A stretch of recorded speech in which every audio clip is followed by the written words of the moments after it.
Ribosome आ गया। तो चलिए बच्चों आज राइबोसोम ही पढ़ लेते हैं। राइबोसोम बोलता है कि मैं बेसिकली ग्रैन्युलर स्ट्रक्चर हूँ और मुझको इलेक्ट्रॉन माइक्रोस्कोप के थ्रू जॉर्ज पैलेडे ने डिस्कवर किया था 1953 में, और मैं डेंस पार्टिकल्स भी हूँ। राइबोसोम ये भी कहता है कि मैं बना हूं किसका, राइबोन्यूक्लिक एसिड और प्रोटीन का, और मेरे को कोई भी मेम्ब्रेन सराउंड नहीं करती है। याद कर लीजिए अच्छे से और अपने माइंड में लॉक कर लीजिए। दूसरा राइबोसोम ये कहता है कि मैं 2 सब यूनिट में डिवाइड होता हूँ, एक है लार्जर एंड देन स्मॉलर, और मैं एमआरएनए चेन के ऊपर सेट हो जाता हूँ। Got it. देन बच्चों राइबोसोम ये भी बोलता है कि मैं प्रोकैरियोट्स और यूकैरियोट्स के थ्रू आपको बहुत अच्छे से समझाऊंगा। तो चलिए हम इसको डिवाइड करते हैं, इधर प्रोकैरियोट्स लिख लेते हैं और इधर यूकैरियोट्स लिखते हैं।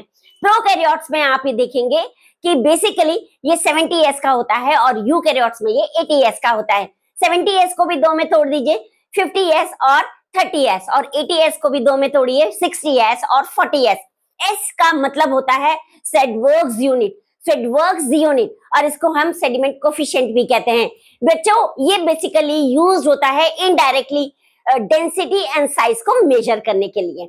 देन बच्चों हम माइटोकॉन्ड्रिया का राइबोसोम भी देख लेते हैं। माइटोकॉन्ड्रिया में 70s राइबोसोम होता है, और अगर प्लांट में साइटोप्लाज्म और प्लांट के ही क्लोरोप्लास्ट को देखें तो क्लोरोप्लास्ट के अंदर तो 70s मिलेगा, लेकिन साइटोप्लाज्म के अंदर 80s मिलेगा। ये डिफरेंस 2023 में नीट में आ चुका है, लॉक कर लीजिए माइंड में। देन अगर मैं प्रोकैरियोट्स की बात कर रही हूँ तो बैक्टीरिया को मैं कैसे भूल सकती हूँ। बैक्टीरिया के अंदर बच्चों 70s राइबोसोम होता है। ये जो राइबोसोम होते हैं ये सिंगल सिंगल एमआरएनए चेन पे बहुत सारे अटैच्ड हो जाते हैं। जब अटैच्ड होते हैं तो ये पॉलीराइबोसोम्स बनाते हैं, और इसी को हम पॉलीजोम्स भी कहते हैं। इसका मोस्ट इंपॉर्टेंट काम होता है बच्चों एमआरएनए चेन को ट्रांसलेट करना प्रोटीन में। सो अच्छे से याद करिएगा। अब मेरा क्वेश्चन टाइम, आपको एस का फुल फॉर्म बताना है, एस का ही इंपॉर्टेंस बताना है, और राइबोसोम किसने डिस्कवर किया ये भी बताना है।